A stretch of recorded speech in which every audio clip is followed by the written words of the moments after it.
right, fam. You know what it is. Once you step in, hit the like button, hit the share button, hit subscribe, scene. And, obviously the like is the most important thing. Of course, if you like the content, share it. Subscribe if you want to hear more. And if you're feeling extra generous, you know what it is. Keep the lights on. Keep the studio clean. Keep the bill collectors away. Hit the Cash App. Let's just get right into it. We've all seen this already. The supposed ABC segment with talking about what I call the finessed Bozo Alliance, and you can see it right there in the thumbnail.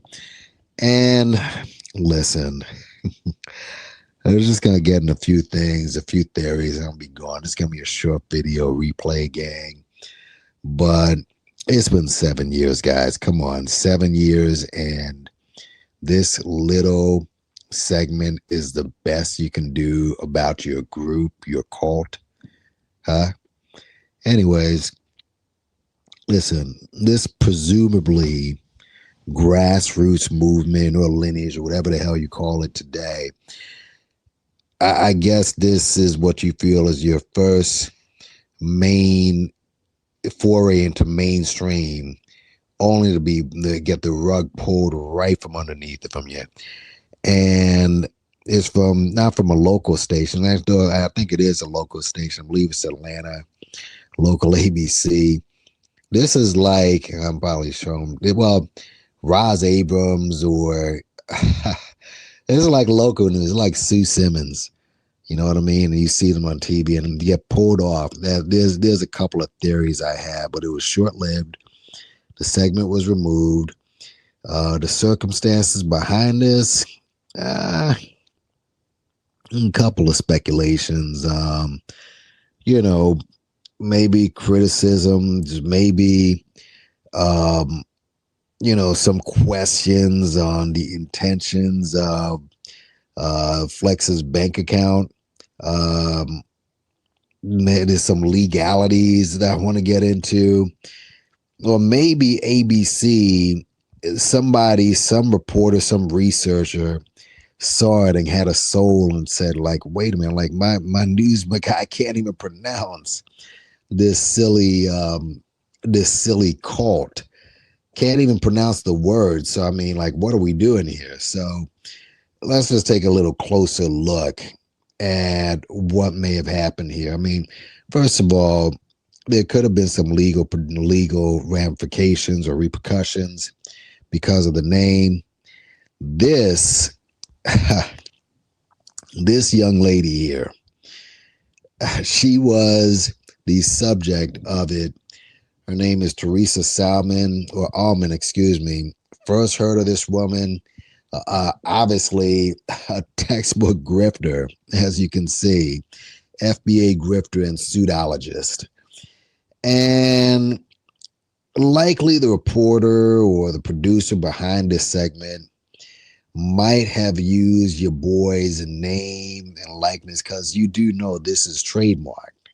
I mean, this far in the game, even if you're ignoring the critics, you do know that it's trademarked. Not that you even care. You just care about worshiping your daddy.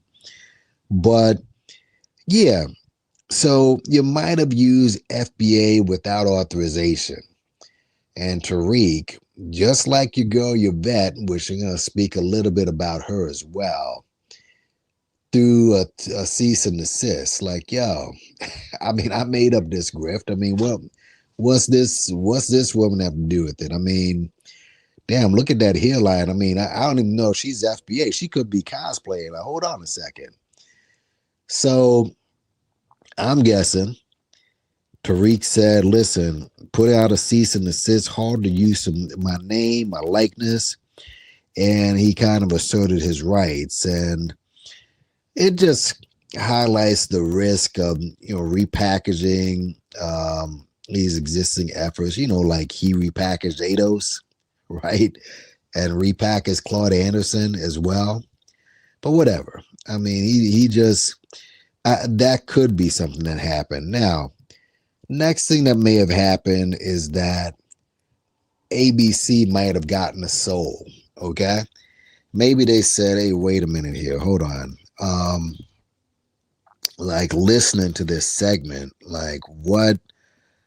Okay, what is this? I've never heard this before. Matter of fact, why don't we just go into the a short segment of what old girl was talking about, and the whole thing sounded weird. But let's listen anyway, and you'll see what I'm talking about. Let's go. I was curious. I mean, what inspired you to make videos spotlighting foundational Black Americans? Alex, this goes back a few years ago when I was in kindergarten, and it was my first Columbus Day in school, and I was very excited. I sat there and I was allowed to share something. And what I told the class was that my father said that Columbus did not discover America because people were already here. And I don't remember what happened. That was quite a while ago. But I do remember feeling that his story may not be accurate or truthful. And from that day on, studying about what happened in America was just not sitting well with me. So it was my desire to change that feeling and teach about the inventors, foundational Black American inventors, because that's something people can resonate with. There are inventions all around us that were improved and created by foundational Black Americans. Good Lord. A couple of things, guys. I mean, it started back in kindergarten. I mean, and no disrespect, sis. I mean, what is it? It's 2026 now. What are we talking now? Back in the 50s or something? Like, yeah, okay, it's 2026. Like I said, this hustle is only 7 years old. So you mean to tell me, and this is like if you were in the kindergarten, you look like, to be gracious, let's say you're in your 60s, okay? Now, miss, you started learning about foundational Black Americans, and the whole story sounded very weird and just fabricated. It's like a script was thrown in front of her and said, yeah, just read this. And she was mumbling over the words. It should just roll off the tip of your tongue. Foundational Black American. I don't even say that silly term. Foundation. These guys were just tripping over the word. They couldn't even say it. So it's just that from the beginning. Secondly, my father said Christopher Columbus didn't discover America. Whoa, that's groundbreaking. Like nobody has ever used that before. We've been hearing that for damn near hundreds of years already. And that was the best line she can use. So it just, everything about it seemed weird. And all of these years, again, she looks like she's in her 60s, maybe 70s.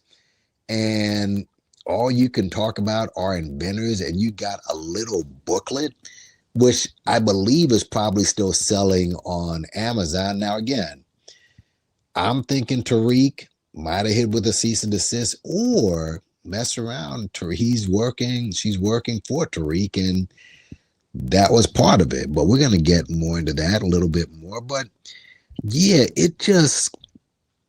everything about this seemed weird. No real legitimacy. Keep in mind, this segment had to be like 5 minutes. 5 minutes? And so just suggesting the coverage, it just seemed weird. I'm guessing that these guys looked at this and maybe somebody was saying, let's do a little bit of research. Like, what the hell is this? It sounds very strange. So remember, they pulled this thing down within seconds. They pulled this down within a day. I mean, come on already.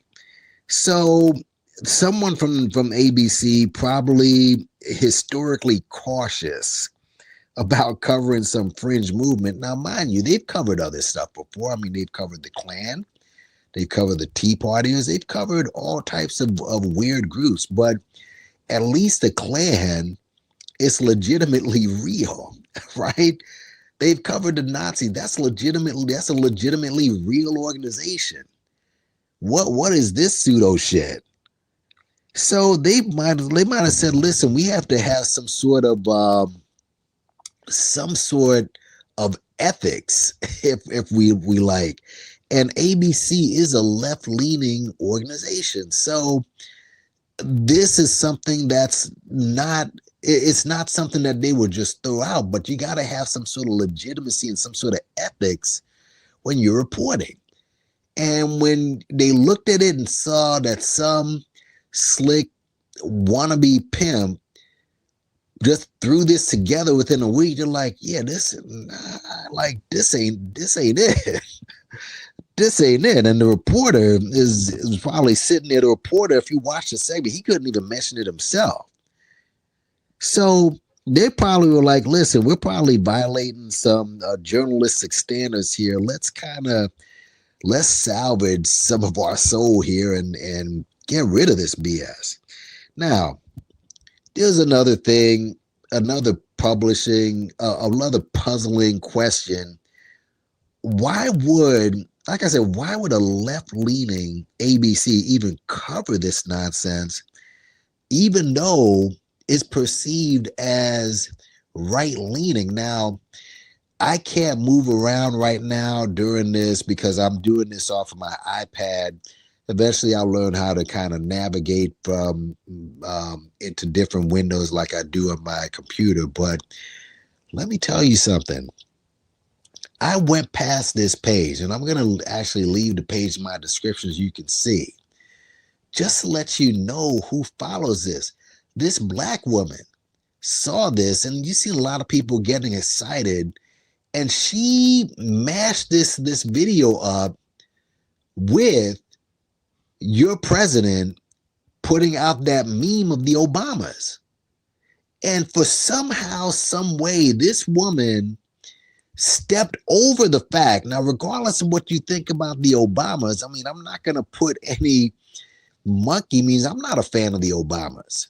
I'm not a fan of Barack or Michelle, but I'm not going to put up any racist type of memes to roast them. And this is what your president, this dude, this is the leader of the free world, staying up at night, putting up memes of any type. He's just made this country a joke. And she somehow stepped over that. You got people stepping over that and are more angry at Shabuzi for accepting an award and putting out a speech. This is the type of people that it attracts. Like I said, they probably did their research and said, yo, right? Look at the weirdos that are attracted to this little movement. And so to air this segment is contradictory to their standards.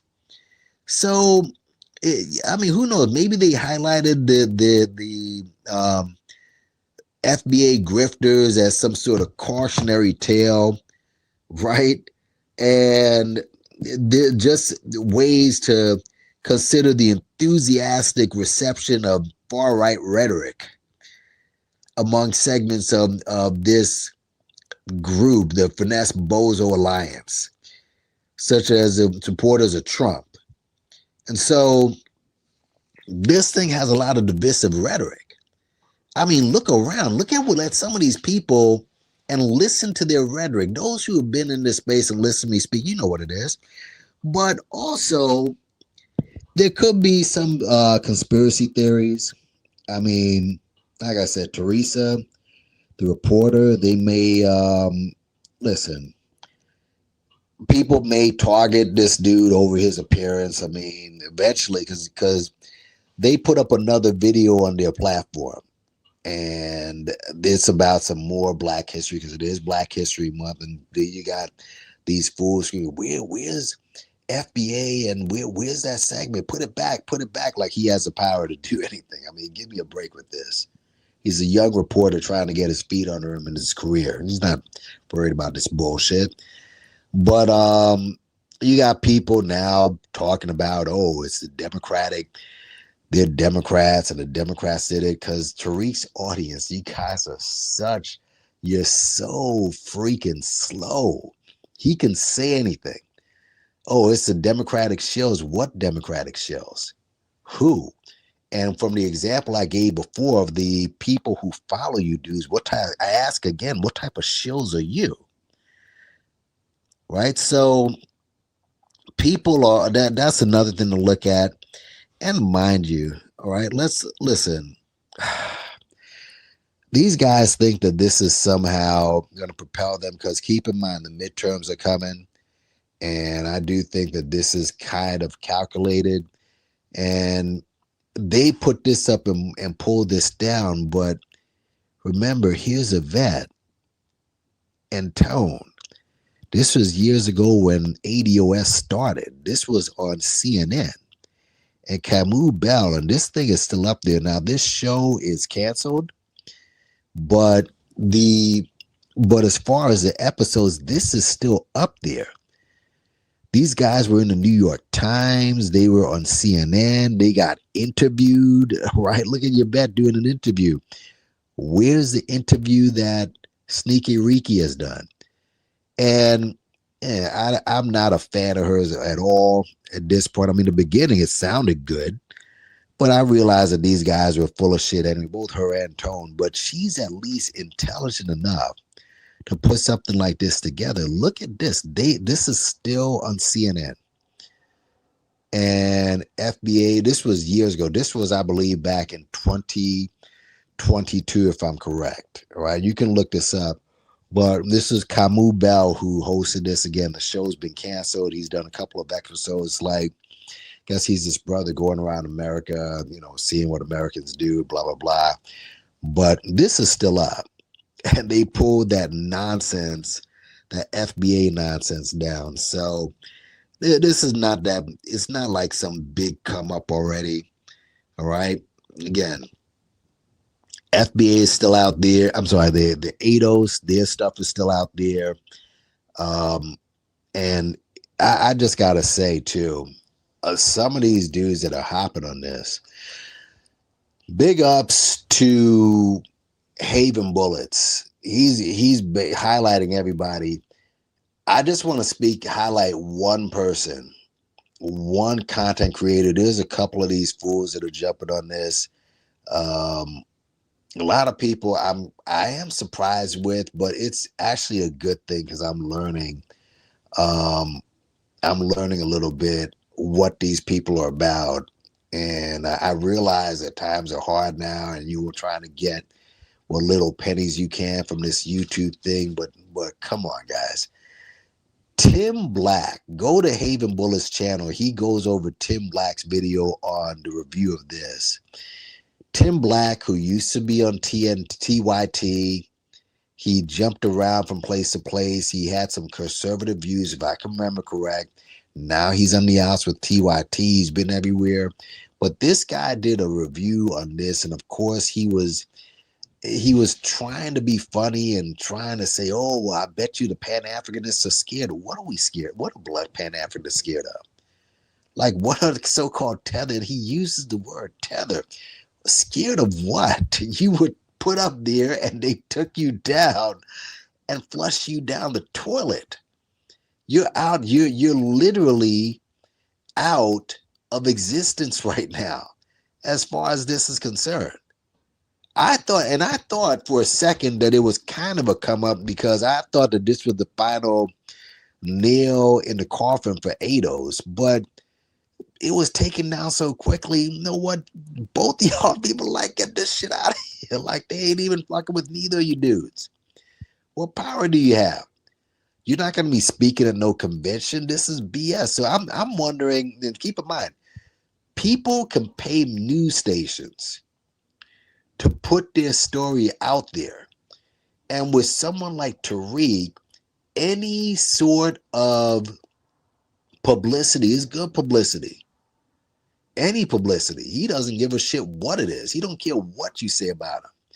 If it makes him money, and this is why he doesn't care about some of these people attacking him, whether it's to Harker or me or you, as long as his name's out there. He's a publicity hound. He cares about money. So he doesn't care about this. So he might have just said, yo, look at what they did. And look, we just got put out there and they pull it down. He doesn't give a shit. Now he can run with this, even though you have absolutely, it doesn't mean anything. And other people, obviously Jeremy hopped on this. Go check out Haven Bullets again. He did a video on that. Jeremy was getting all hyped, and then he realized, oh, there's no more videos. The video has been taken. I wonder why it was taken down. Well, it's because when the grassroots, blah, blah, blah. Like, he's got you dudes in a trance. You dudes are in a fucking trance. I cannot wait. I can't wait till this grift is over. And I'm just going to start taking down videos and notes of some of you clowns who got into this. And this is not, none of this is moving you. Just think about it. Think about this. Folks, who cares who invented what? I mean, again, what are you going to do when you go before Congress? Say, oh, you owe us reparations because we invented this. You don't even have a case made up. And I've spoken about this before. So, but Tim Black is disgusting. I want to get back to him because this dude did a video cheering this, and during the video he started to make African sounds, mocking African sounds like Tariq does.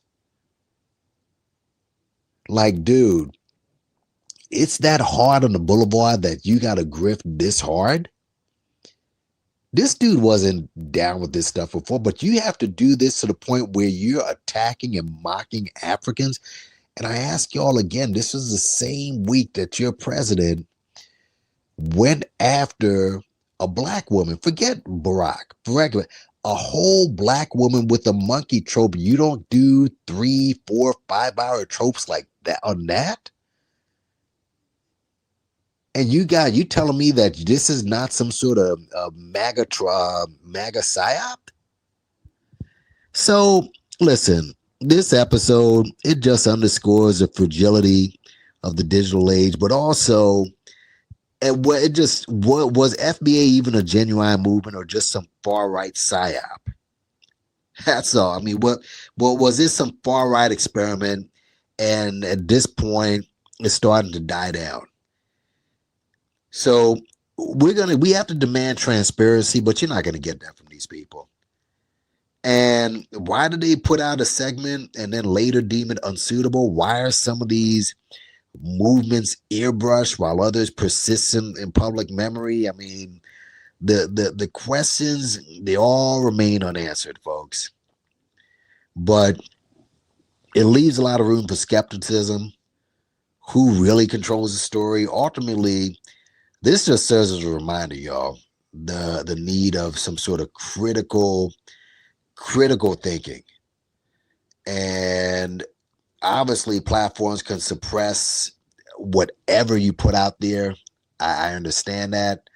But this thing right here, if y'all thought this was a win, then I don't know what to tell you. If that's a win, what is this? And I always gotta ask, if I ever run into any of these FBA clowns, just ask them what happened to Ados. Ados was not with the Democrats, folks. Gone through this already. This was birthed from some far right anti-immigration movement. So y'all got a lot of questions to answer, man. I mean, this right here, if you're FBA, and we said this before, I mean, you could only ride and swing on Tariq's nuts for so long. Eventually, he's going to find out this is dying. And I said this a long time ago, that the market's going to be flooded. He's just going to jump into another grift. That's why he says he's not a leader. But you dudes got to get it together. This just ain't it. And don't take my word for it. Take ABC's. So leave your comments on the bottom. Hit the like, hit the share, hit subscribe. I'm looking forward for the FBA tiers. I always get them in these videos like this. And until the next one, y'all, peace.